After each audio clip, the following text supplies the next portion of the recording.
Irom Sharmila is called the Iron Lady of Manipur state, but in person she's frail and emotional.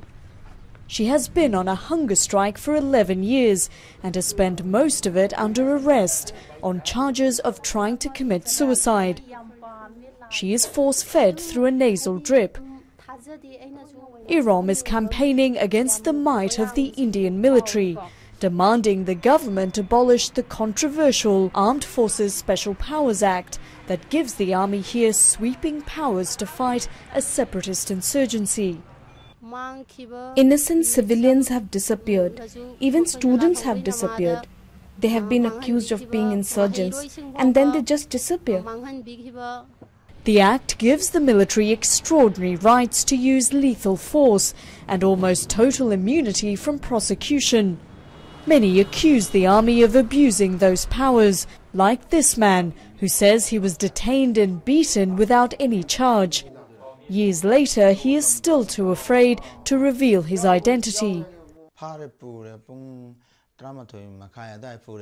After I was picked up from my shop, I was beaten with sticks. They couldn't get the information they wanted, so they just kept beating me.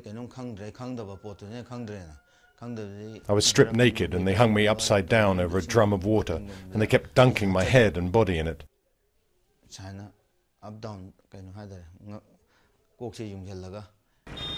Authorities here insist extreme measures are necessary to quell the separatist insurgency raging in Manipur since the 1960s. They admit there are abuses, but say checks do exist to curb excesses. Who's where, who's your friend or who's your foe is very difficult to distinguish. In that it can happen, but if there is any kind of a thing, yes, the system does get back. The army have their own internal system of court martials. The Human Rights Commission, the National Human Rights Commission, is extremely active. Namrata Goswami has been studying the situation in Manipur and says few have been punished for abuses.